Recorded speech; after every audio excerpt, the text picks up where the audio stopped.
wai amma fa zafin nan yawa wallahi yau garin ya canza kamar ruwa za a yi saboda gajimare na yana to Allah ba mu da gama shan shayin ba sai ta zo ta ɗebe kofunan ba ta je ta ɗaure sai kudaje sun zo sun yawa shi kenan ke dai baki da wani aiki sai dai ki shiga makota ki je ki zaman ki saboda Allah da Allah har abada mata sai munafunci sai tsuguri ne ki zo ki kwashe abun nan tun da zaka shashe na gaba sai kuda ya fi tsare kin tayi kin tafi makota kin rika mutane haƙi kin dora girki kin tayi kin fice kin tafi yawon nan dare a ce ka har abada ba sai kuma ni ga haƙi ya ishe to ma girkin ma ni zan mata kenan mutumin nan wallahi ina matukar jin nauyin sirkin nan na kuma ga tun da ice ina son gani na gaba ɗaya na hankali na bi tashi saboda ina tunanin kamar da matsala ne fa auren nan ba zai yi ba. Allah shi aure ina za da irin wannan tangar. Ana yi yanzu tun da mun so kofar gidan. Kana ganin mu shiga gidan nan kawai ko mu sallama da shi wannan in ya fito kawai sai a kan gaggaisa a san me yasa yake kira abin da za a yi yanzu mu karasa daga cikin mu sallama.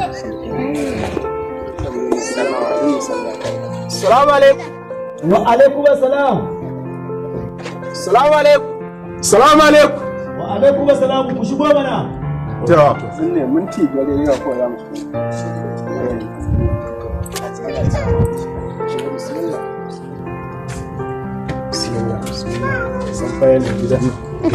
Assalamu alaikum. Assalamu alaikum. Wa alaikum assalam ku shigo. Bakara cikin kenan. Ina nan wallahi. Harasu. Baba kana nan kenan. Wallahi na nan. Harasu. Sannan ku yanzu kuke tafi? Iya wallahi. Sannan ku. Yawa. Ya rana. Alhamdulillah. Allah sannan ku. Harasu ku zauna. Zauna. Yawa. Ya rana.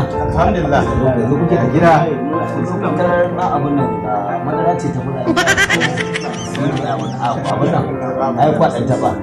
So wato ba wani abu ne isa na ce ku zo din saboda ina san wanda yake neman wannan yarinyar ta wani san wane ne shi domin mu saki da za a yi a ta lamarin gaskiya ne a san shi ne ma irin wane ne ana san a san wanda yake zuwa gurin yarinyar ka gaskiya ne ga matakin da ya kamata ko ba haka bane gaskiya ne ba wai a zuwa ringa surutu ba a san idan aka dosa ba zamani ya riga canza haka ne mu iyaye muna son mu ga wanda yake neman yarinyar ka kai ne ko shi ne a wannan shi ne alhamdulillah to ai kaga haka ake so ka gani ba kai da dan wajen malam mudi bane ikon Allah ai na san ka yaro wallahi na san ka to Allah ya daidaita Allah ya albarka ai haka ake so da haka ai malam mudi mutumin kirki ne mutumin arziki ne mutumina ne ai ba damuwa da haka in ka koma in kun koma sai ka ce ka zo ka same ni ka abu nan na ganka yawwa in yaso kuma magana mu ta manya mai mu da shi yawwa abin nan kuma na ce ku dan sha wannan madara mu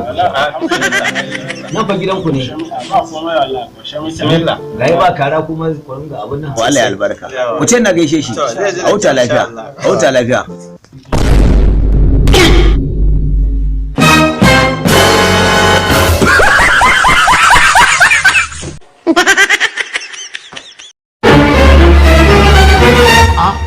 kai dan uban ku da kure da hankali haka